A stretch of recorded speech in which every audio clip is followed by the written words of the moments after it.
การทดสอบวันที่บ่ยากพักผ่านได้30ได้30คนเด้อมื้อนี้ผ่านกันแล้วผ่านไม่ได้ตายเลย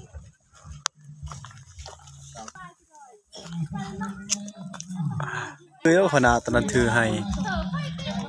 คือรถแห่แต่จะเราเขาสิแตกเองเบิ่งมีแต่เพลงแห่ลูกเคย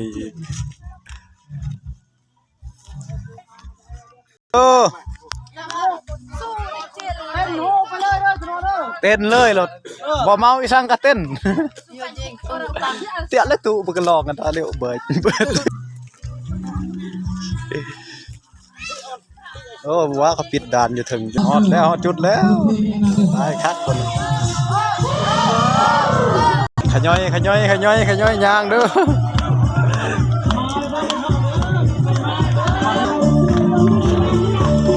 รีวิวกองมันจักบาท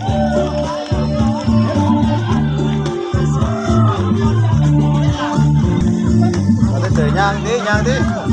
นำกัน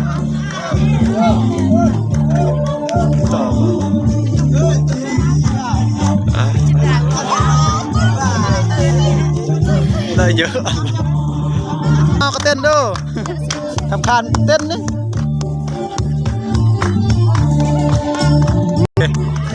ยังได้ชีวิต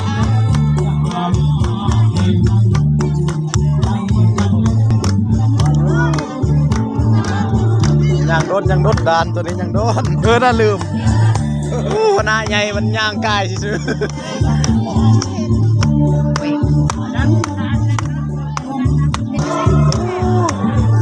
ไปไหมยังอยากได้ชีวิต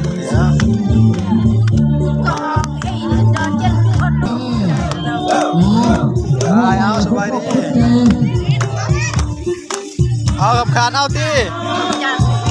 ไม่โดนเลยโดนเ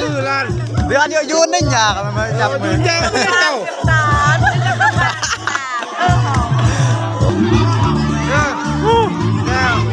เติมคาร์ลท่าเป็นแถวเลยเด้อพี่น้องเอ้ย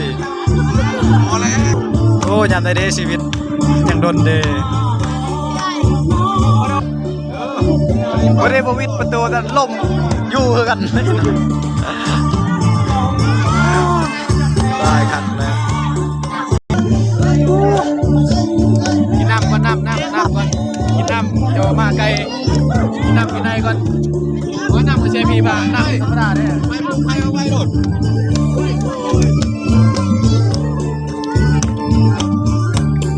โอ้ยจำได้สิครับสวัสดีเป็นวิทย์เลยเป็นคำนะบ้างเลยทองเลยเยอะของแท้แล้วดิวันนี้เยอะของแท้แล้วดิอาจจะรอเรื่องมาก่อนส่งเฮ้ยพี่เอาดันมาเด้อ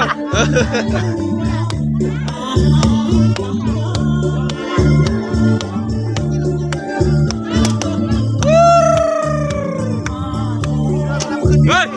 ทอเลยโอ้เกี่ยวมาได้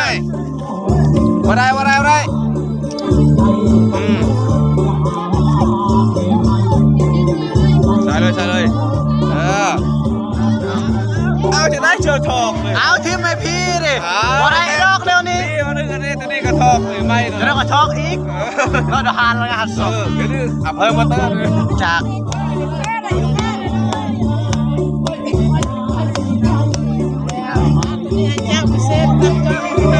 ให้กินดิ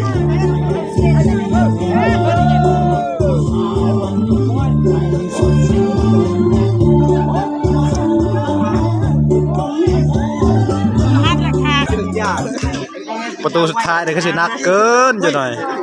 นักเกินตอนนี้เอาเด้อพี่น้องเอ้ยอาจจะหาก่อนเพลงเบิดพอแล้วจะหน่อยมายืนแน่เลยนะไอ้เสียงตายแล้วเด้อบักเด้อเด้ออาคำประหารเลยฮัสซอกตายเลยตอนนี้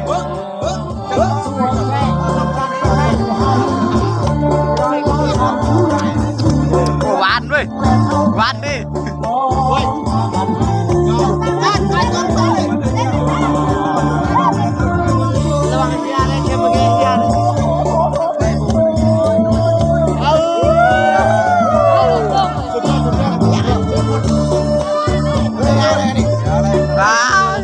แหละได้ครับน้ำสีทองเอง